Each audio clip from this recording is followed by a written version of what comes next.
तो दोस्तों कुल पदों की संख्या यहाँ पर 12,199 है और कुल आवेदन कितने आए हैं, तो यहाँ पर कुल आवेदन जो है वो 25 लाख आए हैं। यानी कि अगर देखा जाए तो एक पद पर 200 उम्मीदवार हैं। पदों की संख्या आपके सामने है। अवर श्रेणी लिपिक, पथ निर्माण विभाग, शराब निर्माण विभाग, गृह विभाग, फोरेंसिक विज्ञान प्रयोगशाला, श्रम संसाधन विभाग, अल्पसंख्यक विभाग, इसके अलावा भी बहुत सारे विभाग हैं। सर्वाधिक जो वैकेंसीज हैं वो शराब निर्माण विभाग में 445 हैं। इसके बाद देखेंगे तो निदेशालय में 311 पद है, नागरिक सुरक्षा में मात्र 55 पद है, लेकिन पंचायती राज विभाग में कुल पदों की संख्या यहाँ पर 3,532 है। इसके बाद जो सबसे ज़्यादा पद हैं वो नगर विकास और आवास विभाग में हैं, यानी यहाँ पर पदों की संख्या है 2723 पद हैं। और इसी के साथ बाकी जो पद हैं आप यहाँ पर देख सकते हैं, जैसे कि राजस्व कर्मचारी, राजस्व और भूमि सुधार विभाग में कुल 4,614 पद हैं। पंचायत सचिव पंचायती राज विभाग में 4,554 पद हैं और बाकी जो पदों की संख्या है वो आपके सामने आपकी स्क्रीन पर है, आप देख सकते हैं। तो ये जो वैकेंसीज आई थी ये बिहार कर्मचारी चयन आयोग से आई थी और इसमें द्वितीय इंटर स्तरीय परीक्षा में कुल 12,199 पद थे। आवेदन कुल कितने प्राप्त हुए हैं, तो 25 लाख। 11 दिसंबर लास्ट डेट थी और रिक्त पदों के हिसाब से करीब 200 गुना से अधिक आवेदन प्राप्त हुए। अब जो परीक्षा होगी वो 5 से 6 चरणों में होने की कयास है, क्योंकि आवेदक बहुत ज़्यादा हैं और आयोग के अधिकारियों की माने तो मार्च के बाद ही परीक्षा लेने की उम्मीद है। मतलब एग्ज़ाम डेट जो है वो मार्च में हो सकती है। मार्च के बाद आयोग के OSD मनोज कुमार ने बताया कि अभ्यर्थियों की संख्या ज़्यादा होने के कारण परीक्षा में समय लगेगा। आयोग अभी तीसरी स्नातक स्तरीय की काउंसलिंग में लगा है, पहले इसे पूरा किया जाएगा, इसके बाद ही कुछ अन्य परीक्षाओं को पूरा करना है। तो द्वितीय इंटर स्तरीय परीक्षा 2023 के 2 चरण होंगे, प्रारंभिक और मुख्य परीक्षा। प्रारंभिक परीक्षा में एक प्रश्न पत्र सामान्य ज्ञान का होगा। इसमें सामान्य अध्ययन, सामान्य विज्ञान व गणित और मानसिक क्षमता जांच के 150 ऑब्जेक्टिव टाइप क्वेश्चन होंगे और कुल 2 घंटे का समय होगा, 2 घंटे 15 मिनट। इस चरण में प्रदर्शन के आधार पर रिक्तियों की संख्या के 5 गुना, यानी कि जो रिक्तियां यहाँ पर हैं 12,199, तो इसके 5 गुना लोगों को बुलाया जाएगा मेंस के लिए। तो फिलहाल वही स्थिति है कि एक अनार और 200 बीमार। फिलहाल आगे बढ़ते हैं, चलते हैं अगली खबर पे। तो दोस्तों प्रदेश के परिषदीय स्कूलों में 12,460 सहायक अध्यापक भर्ती का मामला। आपको याद होगा कि वैकेंसी उत्तर प्रदेश में बहुत पहले आई थी और इसमें सिर्फ BTC वालों के लिए अवसर था और इसमें एक नियम और भी बनाया गया था कि मतलब ये था कि हर जिले में वैकेंसी नहीं थी, लेकिन आवेदक थे वो लगभग हर जिले से थे और इसमें कुछ लोगों को जॉब भी मिल गई थी, लेकिन उसके बाद मामला कोर्ट में गया था। फिर ये कहा गया कि जो जनपद के लोग हैं उनको वरीयता दी जाए, तो उसके बाद ये जो वैकेंसी थी आपको पता ही है कि पाज हो गई थी। फिलहाल अभी फिर से स्टार्ट हो रही है और 6,470 लोगों को 30 दिसंबर को नियुक्ति पत्र देने की बात यहाँ पर की जा रही है। तो खबर है कि परिषदीय प्राथमिक स्कूलों में 12,460 सहायक अध्यापक भर्ती में कोर्ट के आदेश पर अवशेष 6,470 पद पर नियुक्ति पत्र 30 दिसंबर को दिया जाएगा। बेसिक शिक्षा परिषद के सचिव प्रताप सिंह बघेल ने मंगलवार को आदेश जारी किया है। आदेश के मुताबिक 31 अक्टूबर के कोर्ट के आदेश के अनुपालन में अनंतिम चयन सूची तैयार कर एवं जनपद के NIC के पोर्टल पर 27 दिसंबर को अपलोड किया जाएगा।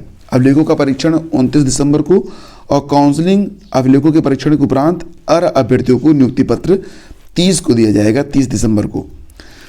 तो हाई कोर्ट की लखनऊ बेंच ने 12,460 सहायक अध्यापकों के चयन को रद्द करने के 1 नवंबर 2018 के एकल पीठ के निर्णय को खारिज कर दिया था। इसी के साथ न्यायालय ने उक्त भर्ती के क्रम में बचे कुल 6,470 पदों के लिए कॉमन मेरिट लिस्ट जारी करते हुए इन्हें 3 माह में भरने का भी आदेश राज्य सरकार को दिया था। आदेश न्यायमूर्ति AR मसूदी व न्यायमूर्ति ओम प्रकाश शुक्ला की खंडपीठ ने मोहित कुमार द्विवेदी व अन्य चयनित अभ्यर्थियों की ओर से दाखिल 19 विशेष अपील पर एक साथ सुनवाई करते हुए पारित किया था। इसी के अनुपालन में 30 दिसंबर को ये जो कदम उठाया गया है कि 30 दिसंबर को जितने भी पद रिक्त हैं सबको नियुक्ति पत्र प्रदान किया जाएगा। तो MTS हवलदार भर्ती का भी रिजल्ट जारी कर दिया गया है। 1786 जो है सफल हुए हैं।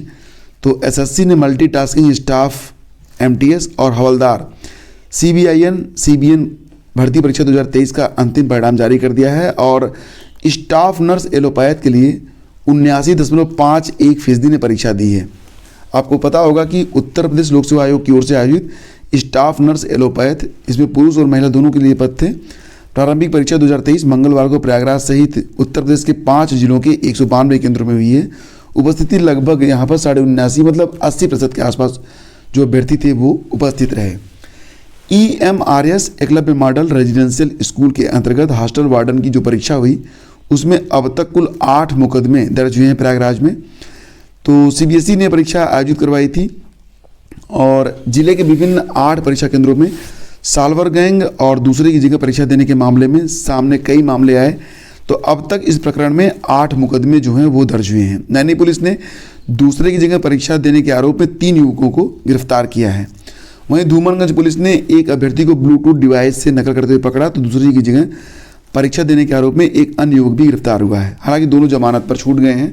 वहीं दूसरी ओर केंद्रीय विद्यालय मनौरी में दूसरे की जगह परीक्षा देने के आरोप में आलोक सिंह के खिलाफ प्राचार्य मनीष त्रिपाठी ने पूरा मुक्ति थाने में केस दर्ज किया है। तो मतलब ये था ना कि CBSE के द्वारा परीक्षा हो रही है, EMRS की परीक्षा हो रही है, लेकिन लोग बाज नहीं आ रहे हैं। आगे बढ़ते हैं। खबर है यहाँ पर कि कुछ बड़े मेजर चेंजेज हुए हैं इस साल 2023 में। वो कौन कौन से चेंजेज हैं जो कि आपको पता होने चाहिए और उनको हम यहाँ पर रिकॉल कर रहे हैं। 2023 में कुछ बड़ी शिक्षक भर्तियाँ थी और कुछ बड़े पद हैं जिनकी नियमावली में बदलाव किया गया। तो दोस्तों सबसे पहले बात करें तो यहाँ पर उत्तर प्रदेश लोक सेवा आयोग, राजस्थान लोक सेवा आयोग, बिहार लोक सेवा आयोग और अन्य संस्थानों की प्रतियोगी परीक्षाओं में कई बदलाव किए गए। तो 5 बड़े बदलावों के बारे में आपसे बात करते हैं। पहला बदलाव ये है कि प्राइमरी शिक्षक भर्ती में बीएड की योग्यता अमान्य कर दी गई। ये 2023 में हुआ और ये सबसे बड़ा बदलाव रहा कि बीएड को जो है प्राइमरी से बाहर कर दिया गया। अगस्त 2023 में सुप्रीम कोर्ट ने राजस्थान शिक्षक भर्ती मामले में एक अहम फैसला सुनाया और इसके बाद जो बीएड के अभ्यर्थी थे वो बहुत ही परेशान हो गए और इसका असर धीरे धीरे लगभग हर राज्य में देखने को मिल रहा है। तो प्राइमरी से बीएड को बाहर कर दिया गया 2023 में। SCRT ने भी राज्यों को नोटिस जारी कर दी। यूपी में भी आपको पता ही होगा कि जो अध्यापक सेवा नियमावली 1981 में परिवर्तन के आदेश मिल चुके हैं कि जो नई नोटिस जारी हुई है NCT की ओर से, उसके मुताबिक जो परिवर्तन होकर लिए जाएं, यानी कि जो नियमावली है उसमें कक्षा 1 से 5 तक के लिए जो बीएड को शामिल किया गया था 2018 के बाद, तो उसको भी अब फिर से सुधार लिया जाए। और प्राइमरी की बात है तो अब प्राइमरी में सिर्फ डीएलएड के अभ्यर्थी ही आवेदन कर सकते हैं। बात करते हैं RPSC RAS के बारे में। तो राजस्थान लोक सेवा आयोग ने 11 सितंबर 2023 को एक नोटिस जारी करके कहा कि अब जो राजस्थान में परीक्षाएं होंगी उसमें 4 की जगह 5 विकल्प होंगे। एक 5वां विकल्प भी जोड़ दिया गया। यह नियम RAS समेत राज्य स्तर पर होने वाली कई परीक्षाओं में लागू भी हो चुका है। आयोग ने कहा कि प्रश्न के 4 विकल्पों के किसी भी विकल्प का चयन न करने वालों को 5वां विकल्प चुनना ही होगा। 10% से ज़्यादा प्रश्नों में 5वां विकल्प न चुनने वाले अभ्यर्थियों के खिलाफ आवेदन निरस्त करने जैसी कार्रवाई भी की जाएगी। हालांकि इस काम के लिए अभ्यर्थियों को हाल की परीक्षा में 10 मिनट का अतिरिक्त समय दिया गया था। मतलब ये कहा गया कि अगर जो 4 विकल्प हैं उसमें से आपको समझ नहीं आ रहा तो 5वां विकल्प आपको चुनना ही पड़ेगा। वहीं पर PCS परीक्षा से वैकल्पिक विषय को हटा दिया गया। यूपी PCS में ये बड़ा बदलाव किया गया कि जो आपका 7वां और 8वां पेपर होता था तो उसमें अब यूपी स्पेशल को रख दिया गया और अब विषय की जो परेशानी थी वो दूर कर दी गई है। तो सामान्य अध्ययन के 2 प्रश्न पत्र और जोड़े गए। यह नियम 1 जनवरी 2023 से लागू किया गया और फिलहाल जो अब परीक्षाएं होंगी वो इसी पैटर्न पर होंगी। यूपी में DGT PGT भर्ती अब शिक्षा सेवा चयन आयोग से होगी। आयोग का गठन जो है उम्मीद की जा रही है कि जनवरी में हो जाएगा। इसके बाद सबसे पहले यूपी TET के बारे में और जो आपकी यूपी TGT PGT और असिस्टेंट प्रोफेसर की परीक्षा होनी है तो ये परीक्षाएं करवाई जाएंगी। लेकिन अभी इसमें कितना समय लगेगा क्योंकि आगे चलकर बोर्ड की परीक्षाएं भी हैं, लोकसभा का चुनाव भी है। तो ऐसी स्थिति में आयोग का गठन हो जाए, इसके बाद चीज़ें धीरे धीरे पटरी पर आ जाएं, ये देखना होगा कि कब तक चीज़ें जो हैं सुचारू रूप से स्टार्ट होती हैं। और बीपीएससी शिक्षक भर्ती परीक्षा में 2 की जगह 1 पेपर कर दिया गया। पहले आपको पता था कि जो भी बिहार लोक सेवा आयोग में शिक्षक भर्तियां होती थी उसमें 2 पेपर होता था, उसकी जगह अब 1 पेपर कर दिया गया। तो ये सारी जानकारियाँ यहाँ पर कंपाइल करके अखबार में प्रकाशित हुई थी, तो मुझे लगा कि एक बार पुनः आपको रिकॉल करवाया जाए। और फ्रेंड्स आगे बढ़ते हैं। तो जो इन लोगों ने एसबीआई क्लर्क के लिए आवेदन किया था तो उनके एडमिट कार्ड जारी होने वाले हैं। एडमिट कार्ड जारी होने पर परीक्षार्थी इन्हें sbi.co.in पर जाकर डाउनलोड कर पाएंगे। कुल 8,283 पद हैं और एसबीआई क्लर्क परीक्षा कार्यक्रम के मुताबिक टीयर 1 जो परीक्षा है जनवरी में होगी और मेंस की परीक्षा जो होगी वो फरवरी में होगी। और प्रारंभिक परीक्षा का जो पैटर्न है तो ये 1 घंटे की परीक्षा है। इसमें अंग्रेजी भाषा, संख्यात्मक योग्यता और तार्किक क्षमता से संबंधित कुल 100 प्रश्न होंगे। तो प्रारंभिक परीक्षा के लिए 100 अंक निर्धारित हैं। इंग्लिश सेक्शन के लिए 30 अंक और न्यूमेरिकल और रीजनिंग के लिए 35-35 अंक रहेंगे। पूरी परीक्षा के लिए 1 घंटा और एक सेक्शन के सवाल करीब 20 मिनट में अभ्यर्थी को हल करने पड़ेंगे। प्रारंभिक परीक्षा में प्रत्येक गलत उत्तर के लिए 1/4 अंक काटा भी जाएगा। तो रिक्त पदों में कुल 3,515 पद जनरल के हैं। बाकी यहाँ पर आप देख रहे हैं कि ओबीसी और 1,919 पद ओबीसी के हैं और 8,017 पद ईडब्ल्यूएस के लिए आरक्षित हैं। बाकी फ्रेंड्स आपको बताना चाहेंगे प्री में जो उम्मीदवार पास होंगे उन्हीं को मुख्य परीक्षा के लिए बुलाया जाएगा। मुख्य परीक्षा में पास होने वाले उम्मीदवार को स्थानीय भाषा के टेस्ट से गुजरना पड़ेगा।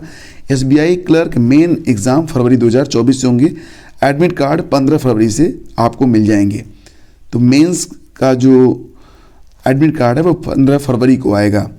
चयनितों को 17,900 रुपये, 47,920 रुपये, बेसिक पे 19,900, मतलब कुल मिला के लगभग यहाँ पर देखा जाए तो 40,000 प्लस जो सैलरी मिलेगी। और डीएलएड के लिए यूपी डीएलएड में जो सेमेस्टर परीक्षाएं हैं उसके लिए आयोजन 1 जनवरी से होगा। इसका जो कार्यक्रम है जारी कर दिया गया है। तो पीएनपी ने मंगलवार को परीक्षा का कार्यक्रम जारी कर दिया है। कार्यक्रम मैंने आपको टेलीग्राम चैनल पर भेज भी दिया है, आप जाकर देख सकते हैं।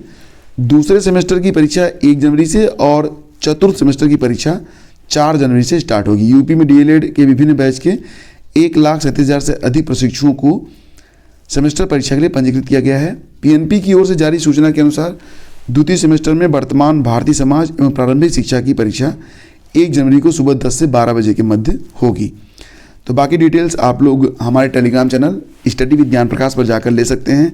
और दोस्तों अगर आपने हमारा अभी तक व्हाट्सएप चैनल ज्वाइन नहीं किया है तो लिंक वीडियो के डिस्क्रिप्शन में है, आप ज्वाइन कर सकते हैं। इसके अलावा अगर करंट अफेयर की पीडीएफ आपको चाहिए तो उसका लिंक भी वीडियो के डिस्क्रिप्शन में है। Thank you so much. इस वीडियो को लाइक और शेयर आप लोग जरूर कर दिया करें। आपके सपोर्ट की मुझे बहुत आवश्यकता है फ्रेंड्स, और मुझे पूरा भरोसा है कि आप मेरा समर्थन करेंगे इस वीडियो को शेयर करके, लाइक करके और चैनल को सब्सक्राइब करके। आपका बहुत बहुत धन्यवाद। Thank you.